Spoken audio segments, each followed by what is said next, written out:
గతేడాది డిసెంబర్లో ఏమాత్రం అంచనాలు లేకుండా వచ్చి సంచలనం సృష్టించిన సినిమా దురంధర్ సీక్వెల్ గురించి అప్పుడే క్లారిటీ ఇచ్చారు. ఇప్పుడు అదే మాటపై నిలబడి దురంధర్ ద రివెంజ్ ని థియేటర్లకు తీసుకొచ్చేశారు. స్పై యాక్షన్ థ్రిల్లర్ జోనర్ గా తెరకెక్కిన ఈ సినిమా రెండో భాగాన్ని హిందీతో పాటు తెలుగు, తమిళ, కన్నడ, మలయాళ భాషల్లో విడుదల చేశారు. ఇంతకీ ఈ చిత్రం ఎలా ఉంది? తొలి భాగాన్ని మించిపోయిందా లేదా అనేది ఈ రివ్యూలో చూద్దాం. కథ విషయానికి వస్తే రెహమాన్ డెకాయిట్ అక్షయ్ ఖన్నా మరణంతో దురంధర్ పార్ట్ 1 ముగుస్తుంది. ఆ తర్వాత ల్యారీకి తానే నాయకుడనని హర్షద్ పప్పు అశ్విందర్ ప్రకటించుకుంటాడు. అన్న చావుకు కారణమైన హర్షద్ పప్పుపై రెహమాన్ సోదరుడు ఉజైర్ బలోచ్ డానిష్ కోపంతో రగిలిపోతుంటాడు. వీరిద్దరిని కాదని ల్యారీని భారత సీక్రెట్ ఏజెంట్ హంజా రణ్వీర్ సింగ్ తన గుప్పెట్లకు తెచ్చుకుని భారత intelligence bureau chief Ajay Sanwal Madhavan అప్పజెప్పిన పనులను పూర్తి చేసుకొస్తుంటాడు. Pakistan major Iqbal, Arjun Rampal, MP Jamil, Rakesh JD కూడా హంజాని గుడ్డిగా నమ్ముతారు. ఇలా పాక్ ఉగ్రవాద నాయకులందరినీ నమ్మించి ఇండియాపై వాళ్ళు చేసే కుట్రలన్నింటినీ హంజా తిప్పికొడతాడు.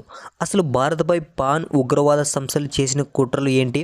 వాటిని తిప్పికొట్టే క్రమంలో హంజాకు ఎదురైన సమస్యలు ఏంటి? హంజా ఇండియన్ ఏజెంట్ అనే విషయం ఎలా బయటకు వచ్చింది? ఆ విషయం తెలిసిన తర్వాత మేజర్ ఇక్బాల్, అర్జున్ రాంపాల్ ఏం చేశాడు? పాకిస్తాన్లోని ఉగ్రవాద ముఠాలందరికీ మార్గనిర్దేశం చేస్తున్న బడే సాహెబ్ ఎవరు? ఆపరేషన్ దురంధరం కోసం ఇంటెలిజెన్స్ బ్యూరో చీఫ్ అజయ్ సన్వాల్ పంజాబ్లో జైలు జీవితం గడుపుతున్న జస్కరణ్ సింగ్ రంగి రణ్వీర్ సింగ్ని ఎందుకు ఎంచుకున్నాడు? అతని నేపథ్యం ఏంటి? ఇతని కుటుంబానికి ఎమ్మెల్యే సుఖ్వీందర్ చేసిన అన్యాయం ఏంటి అనేది తెలియాలంటే సినిమా చూడాల్సిందే. ఇది స్టోరీ. ఇక సినిమా ఎలా ఉందంటే, ఉగ్రవాదాన్ని అంతం చేయడానికి ఒక జైలు ఖైదీని సీక్రెట్ ఏజెంట్గా పాకిస్తాన్కి పంపడం అనే కొత్త పాయింటే దురంధర్ విజయానికి కారణమైంది. ఇంతవరకు వచ్చిన స్పై యాక్షన్ సినిమాలకు దురంధర్కు మధ్య ఉన్న తేడా ఇదే.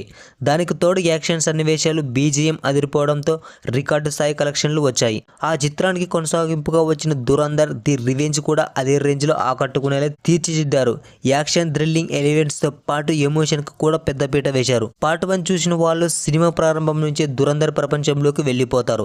చూడని వారికి కూడా కథను చాప్టర్లు వారీగా విడగొట్టి అర్థమయ్యేలా తెరపై చూపించాడు దర్శకుడు. అయితే పార్ట్ 1 చూస్తేనే కొన్ని పాత్రలకు తాలూకు పవర్ తెలిసిన తర్వాత ఏం జరుగుతుందో ఊహించవచ్చు. చివరిలో వచ్చే కొన్ని ట్విస్టులను మాత్రం ఊహించలేం. అవి థ్రిల్కు గురిచేస్తాయి. పార్ట్ 1 కంటే నిడివి ఎక్కువైనా బోర్ కొట్టదు. హింజా పాత్ర ఫ్లాష్ బ్యాక్తో సినిమా కథ ప్రారంభం అవుతుంది. తన కుటుంబానికి జరిగిన అన్యాయంపై హీరో పగ తీర్చుకునే క్రమంలో వచ్చే సన్నివేశాలు అయితే ఒళ్ళు జలధరించేలా ఉన్నాయి. అక్కడ నుంచి మొదలు సినిమా ఎండింగ్ వరకు యాక్షన్ సీన్స్ ను ఒక రేంజ్లో తీర్చిదిద్దారు. ల్యారీ పీఠం దక్కించుకునేందుకు హింజా ఆడే మైండ్ గేమ్ అదిరిపోతుంది. ఉగ్రవాదులను అంతం చేసేందుకు వేసే ఎత్తులు థియేటర్స్లో చప్పట్లు కొట్టించేలా ఉంటాయి. 2016లో జరిగిన నోట్ల రద్దు ఘటన కూడా ఈ కథలో ప్రస్తావించారు. నోట్ల రద్దు సరైన నిర్ణయం అనేలా ఈ చిత్రంలో చూపించారు. అలాగే మాఫియా డాన్ దావూద్ను కూడా ఈ కథకు ముడిపెట్టడం ఆసక్తి రేగించే అంశం. ఫస్ట్ హాఫ్ వరకు కాస్త స్లోగా అనిపించిన ఇంటర్వెల్ ట్విస్ట్ మాత్రం అదిరిపోతుంది. సెకండ్ హాఫ్ లో ఏం జరుగుందా అనే ఆసక్తిని ప్రేక్షకులను కలిగించేలా ఇంటర్వెల్ కట్ చేశారు. ఇక సెకండ్ హాఫ్ మొత్తం కథనం పరుగులు పెడుతుంది. హింజాపై ఎస్పీ అస్లాం చౌదరికి అనుమానం రావడంతో కథపై ఆసక్తి పెరుగుతుంది. హింజా భారత ఏజెంట్ అని తెలిసిన తర్వాత ఏం జరిగిందా అనే క్యూరియాసిటీ ప్రేక్షకుల్లో ఉంటుంది. ఇక చివరి 30 నిమిషాల్లో వచ్చే ట్విస్టులు అదిరిపోతాయి. క్లైమాక్స్ ఎమోషనల్ గా సాగుతుంది. ఇక సినిమాలో ఎవరు ఎలా చేశారంటే, సీక్రెట్ ఏజెంట్ గా హింజా పాత్రలో రణ్వీర్ సింగ్ ఒదిగిపోయాడు. రణ్వీర్ సింగ్ కి అవార్డులు మాత్రం పక్కా. యాక్షన్ సీన్లతో పాటు ఎమోషనల్ సన్నివేశాలు అదరగొట్టాడు. పాకిస్తాన్ మేజర్ ఇక్బాల్గా అర్జున్ రాంపాల్ అద్భుతంగా నటించాడు. ఎస్పీ చౌదరిగా నటించిన సంజయ్ దత్ నిడివి కాస్త తక్కువే అయినా ఆయన పాత్ర ముగింపు చాలా బాగుంటుంది. ఐబీ చీఫ్ అజయ్ సన్వాల్గా మాధవన్ తెరపై కనిపించేది తక్కువే అయినా గుర్తుండిపోయేలా నటించాడు. జమీల్గా నటించిన రాకేష్ జేడి నవ్వులు పూయించడంతో పాటు థ్రిల్లింగ్కి కూడా గురి చేశాడు.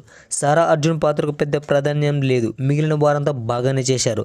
సాంకేతికంగా సినిమా చాలా బాగుంది. శాశ్వత సచ్ దేవ్ బీజిఎం ఈ సినిమాకు మరో ప్రధాన బలం.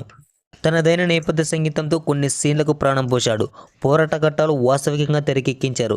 సినిమాటోగ్రఫీ బాగుంది. ఎడిటింగ్ పర్వాలేదు. నిర్మాణ విలువలు బాగున్నాయి. ఓకే ఫ్రెండ్స్, ఈ సినిమా మీరు చూసినట్లయితే ఎలా ఉందో కామెంట్ చేయండి. Please subscribe. Thank you.